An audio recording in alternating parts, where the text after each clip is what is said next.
Hello again. So, gawa na tayo ng new post. Bale, go to your dashboard and then click on post. Select add new. Okay? So, pag gagawa kayo ng bagong post, kailangan naka-ready yung mga materials ninyo. Ano yung mga materials? It's actually your content and your images. So, I have here open in my Word file yung pinaka-content. So, today, dami lang yung gagamitin natin kasi wala pa ako actual content. So, ito, meron kang title and dito yung paragraph. And then, for the images, I will show you how to add images on each paragraph. Okay, so from your Word file, highlight mo lang yung post title, copy, right click yon and then copy, or you can use Control C and then you have to paste it using Control P. Sa keyboard yan. So, heads up ko lang, hotkeys to. Okay? So, na-copy mo na, paste it here sa post title. So, gagamitin ko kasi to for the Anvaya Cove na post. So, lalagyan ko muna siya ng Anvaya Cove sample dyan. Okay, on the box at below, kailangan mo na ilagay yung content. So, balik ka ng Word file, select your first paragraph, right-click, copy, balik ka dun sa box, and then paste it using your Control plus key sa keyboard, okay? Control V pala yun. Sorry, hindi P. Control V. So, yan. Paste. Ngayon, after mo nalagay kasi yung first paragraph, your next, the next thing to do is actually add images. So, before adding images, be sure na nandito yung cursor mo sa last paragraph and then hit enter sa keyboard para bumaba yung cursor mo. Important to kasi ayaw mong dumikit yung post, ayaw mo dumikit yung content mo sa images mo. So, sineseparate natin siya. That's why kailangan mo mag-enter. Okay? So, pag nandito yung cursor sa baba, the next thing to do is click on Add Media, meaning you'll start adding your images. So, click Add Media.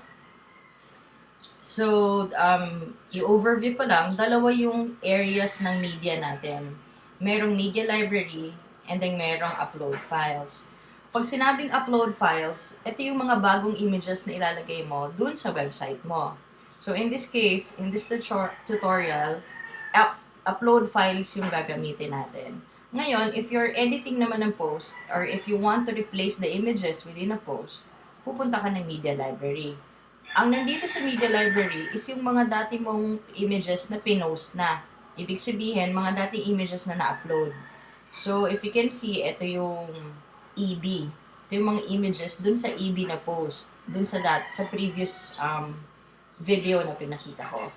So, if ever na gusto mong palitan yung image or yung description, dito mo sa media library gagawin. Alright? So, yun ang difference.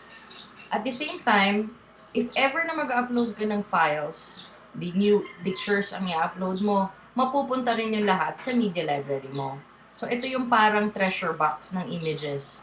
Okay? Pati videos, nandito na rin. So, balik tayo. We're trying to upload files.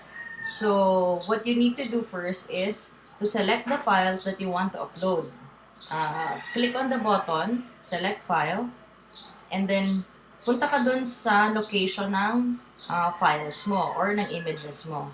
In my case, nandito siya sa document, nasa repository siya, sa PG folder, and then Anvaya Cove. Ito yung mga images na gusto kong ilagay. Okay, so to make it simple, pwede mong i-upload lahat sabay-sabay, or pwede rin isa-isa if may gusto ka lang na specific images. In this case, since gagamitin ko lahat yan, I will upload all. So, sinelect ko lang lahat using my mouse. Drinag ko lang lahat. Okay? Click open. So, nakikita mo, nag-upload si WordPress ng mga images. Ngayon, hindi to lahat ilalagay sa isang post lang. So, what you need to do is you need to select the images that you want to be added in for this particular post. So, i-uncheck mo muna lahat kasi nag-upload pa siya. Uncheck it first. And then, hintayin natin mag-upload. Okay? Pag na-upload na siya completely, saka tayo magsiselect. Okay? So, kung may questions kayo dito sa tutorial, pwede nyo akong email, pwede nyo akong i-text, pwede rin kayo mag-comment dun sa YouTube na box. Kasi naka-public to, so pwede kayong mag-comment dun sa YouTube. Kung masyado namang mabilis, I suggest na i-playback nyo na lang para, 'di ba?